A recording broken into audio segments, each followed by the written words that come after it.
Hello and welcome. Today we'll explore a haunting, deeply emotional story about power, pain, and forbidden love. This is Rose in Chains by Julie Soto, a dark romantasy novel that doesn't shy away from difficult themes. If you're ready for a tale of trauma, slow-burning tension, and redemption, let's begin. Bryony Rosewood was once a princess. She lived in a palace. She had a brother she adored, a country to call home, and magic flowing through her bloodline. But all of that was taken in a war that shattered her world. Her kingdom, Rern, was defeated by the Empire of Araf. Her brother was killed. Her magic was stripped away. And Bryony, royalty by birth, became a slave by force. Her life becomes a long chain of pain, humiliation, and silence. She's passed from one owner to another until the day she's auctioned off like property.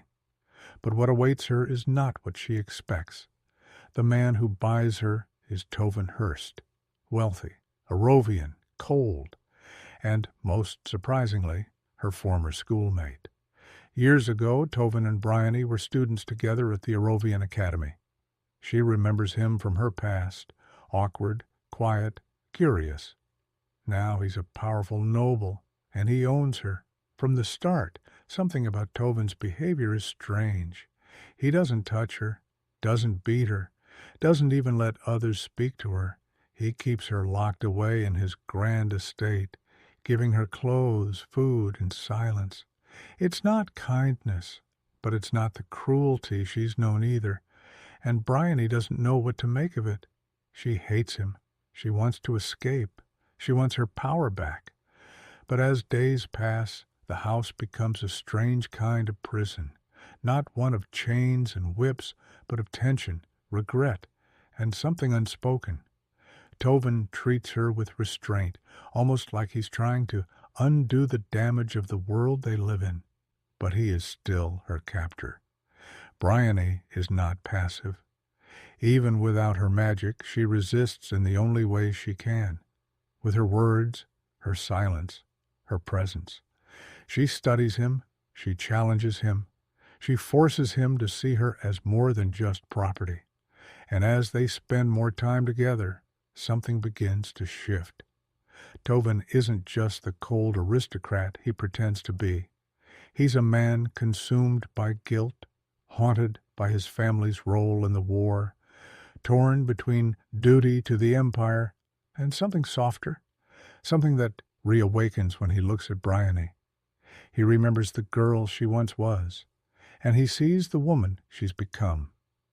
The story unfolds slowly, painfully, beautifully. Through flashbacks to the academy, we learn how Bryony and Tovin first knew each other. He was a loner. She was a bright light in a cruel system. Even then, the power between them was unequal. But the connection was real. And now, years later, that connection still lingers, buried under trauma and time. Julie Soto writes with careful, emotional detail. She doesn't shy away from the horrors of slavery, abuse, and power imbalance. The romance here is not simple. It's not clean. It's full of questions. Can love exist where there is ownership? Can someone be both jailer and protector? Can Bryony ever truly forgive? Or will this connection destroy them both? And yet, amid the darkness, there's something deeply human about this story. Bryony is not just a victim. She's clever, sharp, and always searching for her way back to herself. And Tovin, though flawed, is not a villain. He's a man, trying, failing, and maybe hoping that redemption is still possible. Rose in Chains is not for everyone. It's heavy, it's slow burn. It deals with captivity, trauma, sexual tension, and deep moral conflict. But for those who enjoy emotionally complex stories, enemies to lovers arcs with Gothic tension, and powerful female leads, this book offers something unforgettable. It's a story about identity stripped away and slowly reclaimed, about the weight of silence, about love born in impossible places, and about what happens when power is tested by compassion. This is Rose in Chains, and it will stay with you long after the final page. Thank you for listening.